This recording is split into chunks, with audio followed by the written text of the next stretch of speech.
Halo semuanya, kembali lagi bersama Bapak dalam kegiatan belajar dari rumah. Hari ini kita akan belajar muatan pelajaran IPS mengenai interaksi manusia dengan lingkungan alam.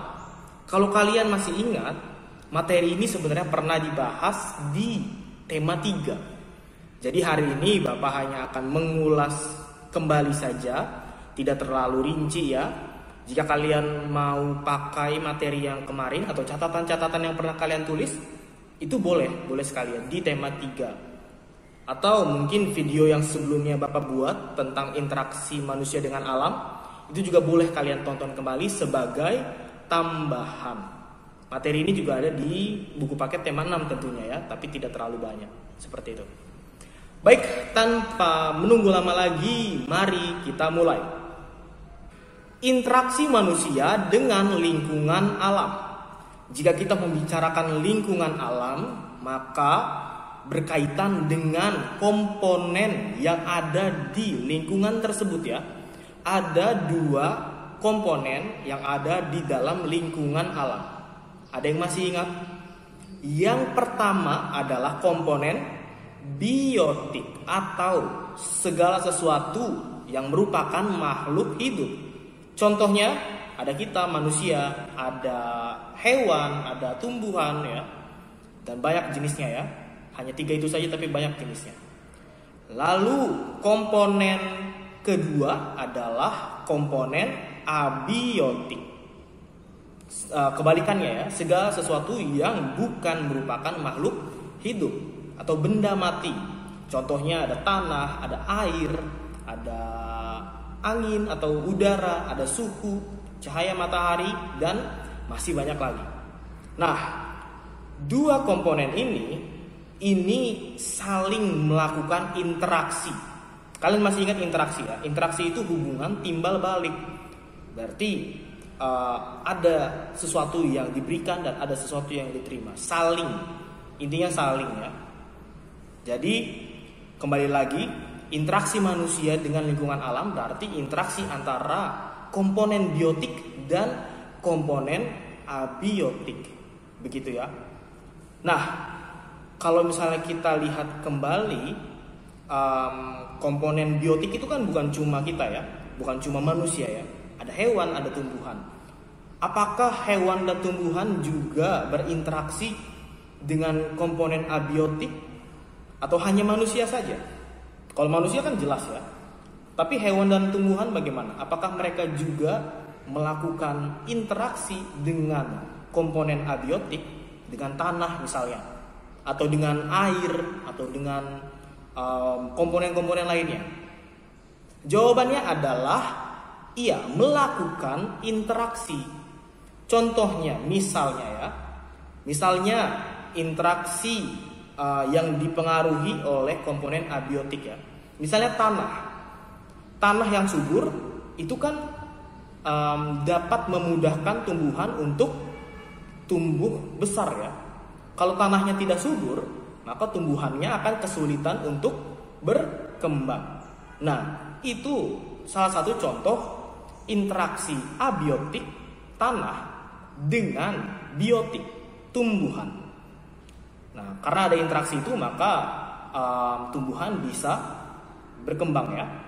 Itu tadi contoh di luar manusia. Bagaimana dengan manusia? Kalian sudah kenal istilah dominasi dan adaptasi, ya kan? Kalau adaptasi itu interaksi manusia yang menyesuaikan diri dengan alam. Kalau dominasi, interaksi manusia yang cenderung menguasai alam. Contohnya ada yang masih ingat? Adaptasi misalnya petani yang menyesuaikan musim untuk menanam padi.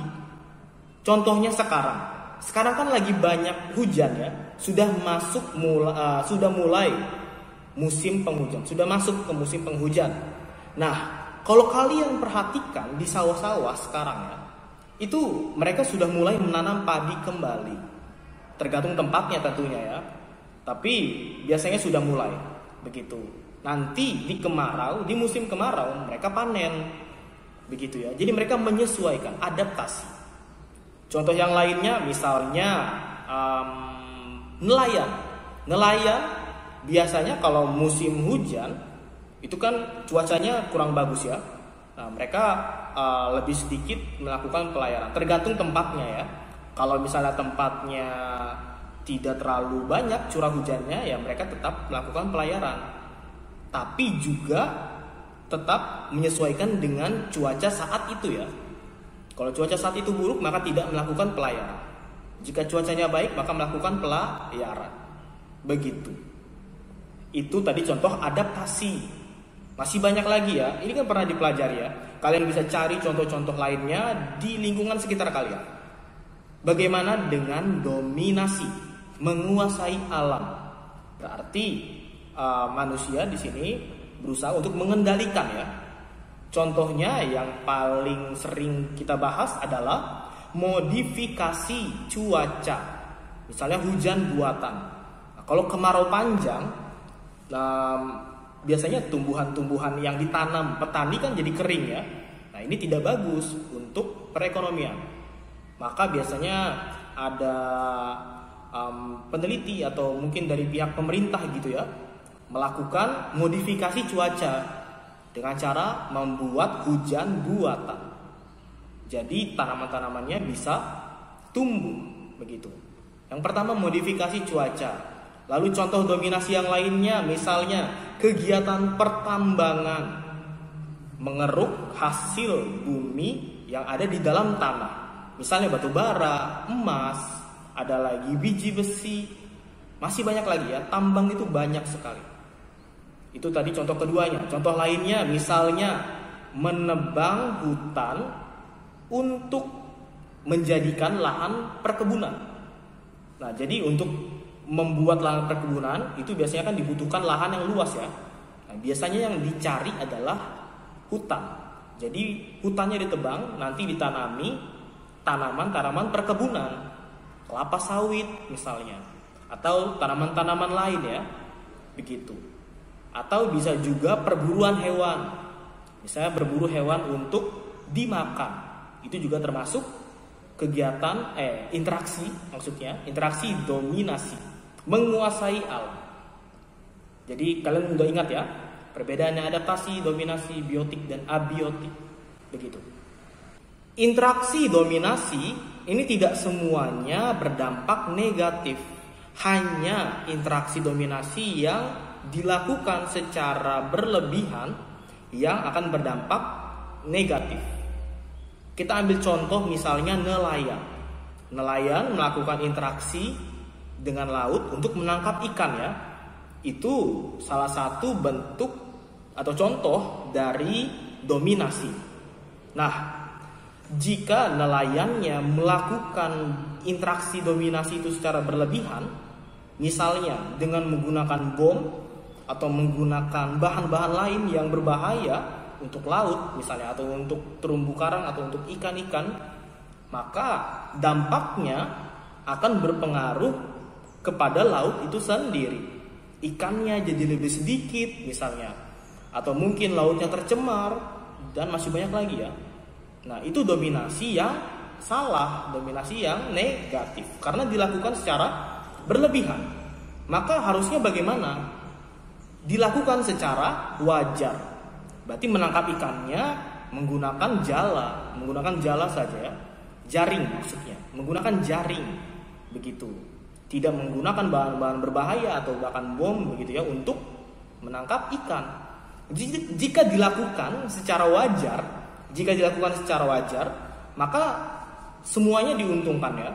Nelayannya diuntungkan karena dapat menjual ikan segar. Sedangkan pembeli dapat menikmati ikan segar yang ditangkap oleh nelayan. Begitu juga dengan interaksi dominasi yang lainnya. Jika dilakukan secara wajar, maka tidak masalah ya. Pertambangan atau misalnya pembukaan lahan untuk perkebunan itu masih bermanfaat jika dilakukan secara wajar. Sekian pembelajaran untuk hari ini. Terima kasih sudah memperhatikan dengan baik. Jangan lupa dibaca-baca lagi bukunya ya. Jika ada yang kurang jelas, jangan ragu untuk bertanya kepada Bapak atau Bu Gebi sesuai kelasnya masing-masing. Sampai bertemu lagi di kesempatan selanjutnya.